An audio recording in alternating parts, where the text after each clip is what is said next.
The longest battle that took place during World War II by quite possibly the best and most underrated history animation channel I've found. Please go subscribe. They have insane animation on this. So we're referring to the Battle of the Atlantic here. So this is going to be between the US, the British, and of course Germany. Just to start things off, I mean, the thing is, the British still ruled the waves. I know that for sure. But the Germans had their U-boats, and they were wreaking havoc determined the outcome of World War II. on American ships. ships. Mostly by the German service and U-boat fleet to cut Allied supply lines between Great Britain and other parts of the world. Specifically with the U.S. too. I mean, the U.S. we were helping the British. This is before we entered the war, obviously, before Japan Pearl Harbor stuff.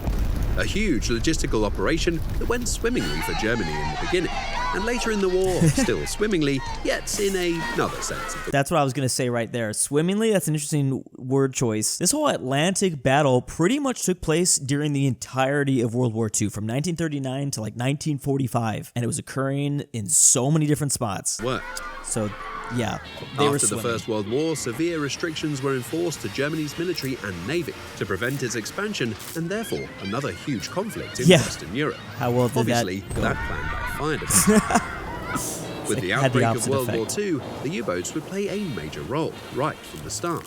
Within 8 hours of Britain's war declaration on Germany, the U-boat commander Fritz Julius Lemp mistakenly torpedoed the civilian cruise liner SSS Athena. Yep, that's always going to cause some problems. It might sound like a dumb thing to do, that's because it is. And remember this Commander Yeah, Lemp don't guy, go after we got civilian more stupid defense stuff like on that. him later. Some more capable and brave captains like Gunther Prien took near-suicidal risks to maneuver his U-boat into the Royal Navy's home fleet base of Scapa Flow, basically shoving a few torpedoes up the metal behind of the battleship the Royal Oak. These U-boat crews were welcomed as heroes when they arrived home in their ports back in France. No, back in France, key word there. So Paris has already fallen. The loss of the Royal Oak, the Royal Navy was also losing too many merchant ships. Great Britain was... Keep in mind, for a time there, it was literally just Germany in Europe, continental Europe, that is. I mean, even when Germany declared war on the Soviets, that wasn't really going to affect the German Navy too much, obviously. What are they going to do? So there was just a lot of fighting that took place out here in the Atlantic. Slowly being starved. Churchill knew this was going to be a battle for tonnage. If they could not get more ships into their ports than the Germans would sink, Great Britain could not survive this blockade. Yeah, especially since, I mean, that was the one thing that was saving the British is their navy. So if they started to slowly lose that navy, well, that's how the no-no Germans start knocking. It was the threat from the U-boats that Churchill once stated, "The only thing that ever really frightened me during the war was the U-boat peril." Yeah, well, that was really was what it's all about. I mean, if they, like I just said, it was just this thin strip of water that was keeping the British safe from what was going on in Germany. Without their insane naval power, if the U-boats slowly started to grind that away, then, you know, well, the UK is not known for like having a great army. It's the Navy they focus all their effort on. So yeah, if I was Churchill right here, I would certainly be having nightmares about this as well. Said to Hitler, "Give me more U-boats and I can win the war for you in Europe." And another guy or admiral called Raeder said, "I can do that too, but with big giant battleships that makes your penis look bigger." Yeah. Needless to say, Raeder... it's so, I mean, you could kind of tell what the obvious answer, what he was supposed to do, what he should have done, continue with the U-boats, but obviously, Mustache Man being Mustache Man. Raeder won that argument, only for Hitler to have his giant penis image shattered with the sinking of his prestige ship, the Bismarck. Yep, and that was... This was one of two of the biggest German battleships ever built by Germany, and then they just lost it. Genius plan. In the course of the warship's 8-month career, Bismarck conducted only one offensive operation that lasted 8 days. Woo! Sat back. I wonder if they just built aircraft carriers instead. This was instead. the perfect moment for Dönitz to tell Hitler that the Raeder guy sucks kartoffel balls, and reminded him of their little sneaky, sleazy U-boat fleet that was already causing havoc to Allied merchant shipping for months. With Hitler's approval, the U-boat fleet started a massive expansion, and more Allied ships fell victim to the PP thing. I guess that's what it came down to. Invisible threat of the U-boats. With new plans of attack like the Wolfpack tactic, I mean, that's basically really the a only thing you were going to be able to do against the British Navy. It was an effective, probably pretty annoying strategy. giant meat grinder consisting of multiple U-boats group raping Allied convoys made the losses even worse for the Allies, losing more than 200 ships in just 7 months. And they're going to Germans call start this shooting some period the happy Americans soon, time. some When a American bunch of ships. Nazis call something happy, you can assume it's not going to be fun for everyone. And not fun, That's it was. Things got more Great. intense with the US joining the war, That's a great basically sense. letting their merchant ships travel the waters poorly protected. Yeah, so this is after 1941, clearly, because the U.S. just joined in. It's not like they had a friend on the other side of the pond who was warning them about this. The tonnage sunk by German U-boats hit an all-time high. Now U-boats were also patrolling the US East Coast. Yeah, Picking and off they got pretty close, too. I mean, just look at this little blue dot right here. There was also a lot of U-boats that were sunk pretty close as well. off merchant ships like it was a full frenzied hunting season. The These Statue of happy Liberty. times proved to be temporary. With the expansion of their U-boat fleet, another problem emerged. More U-boats meant more radio traffic.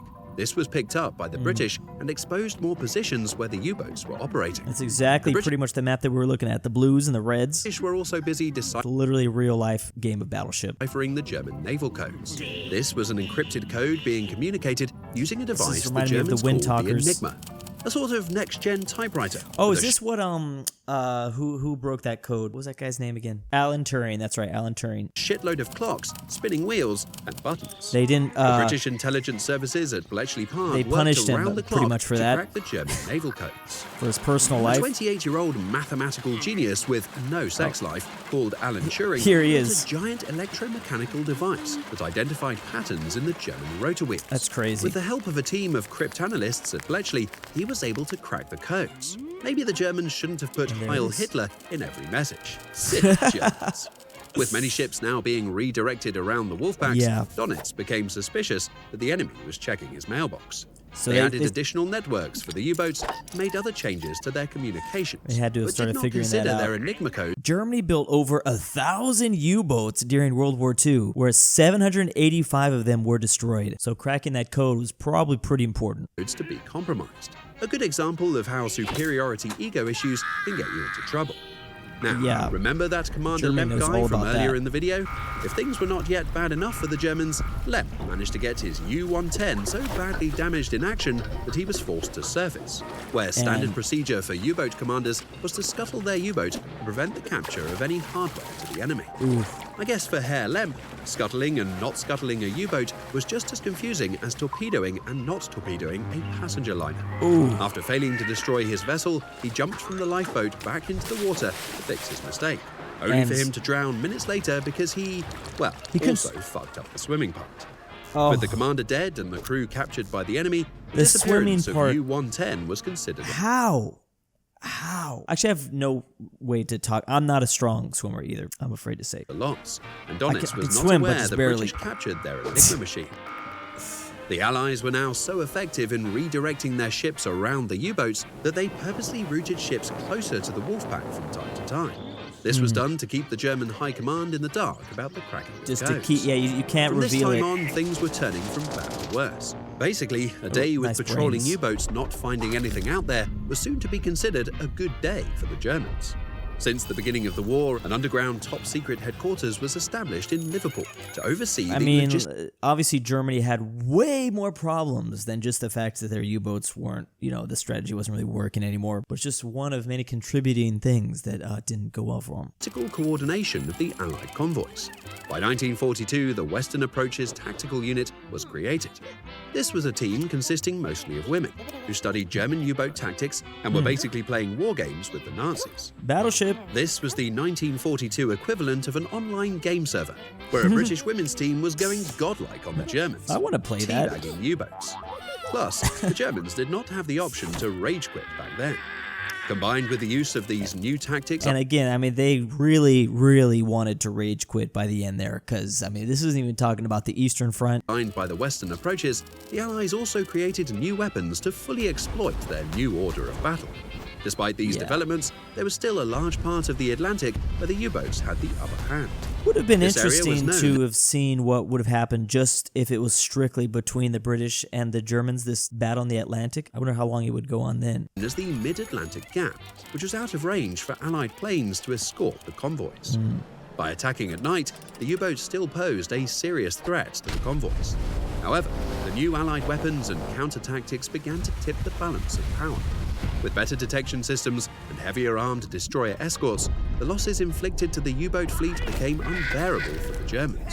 And this The is final pretty death blow was important. the introduction of long-range anti-subplanes to close the Mid-Atlantic Gap. Anti-subplanes. With smaller radar devices being installed on aircraft, U-boats could even be attacked from the air in the middle of the night. Jeez. Now every U-boat in the Atlantic was pretty much fucked. Also, And- most of the experienced elite crews were already dead or missing and were replaced with a bunch of noobs. Yeah, that would be a horrible way to go. Would not want to go. It's like the worst place to be, I feel like, in a sinking submarine. The U-boat arm had become a shadow of its former self as a fighting force. Halfway through 1943, the U-boat fleet attacked multiple convoys and suffered their heaviest losses of 43 U-boats in just 4 weeks. Dang. This event marked the beginning of the end for the U-boats and is remembered as Black May, not to be confused with Happy Times.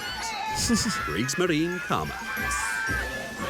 Yeah, and then once they lost that control over Join the out. Atlantic, it was going to be a lot easier for the Allies to start doing some crazy amphibious invasions in Normandy or getting back to the Italian Peninsula. U-boat simulation as a German submarine commander starts off as casual clicker mode, and then it ends up as Dark Souls Nightmare mode by 1944. Again, please go subscribe to these guys. I can't wait for them to make more videos. Every time they drop a new one, it's always a banger. And big thanks to the patrons. Drew, I'm your dad, back with the milk. Look outside. John, Denver, Luxembourg lover. I can't sleep without Drew's voice. Aaron, Amateur Archaeology, Carmel, Norwalk, Frederick, Tiblin, Good Ol' Ryan, Inquisitor, Jack Train's Zarius, annoying friend, Let me know Lines, Physics 10, Best Robert Ryan, E, The Pie, Great Sebi, if you hear Ralphie, this, The I love Mexican you. 760. And why am I doing this?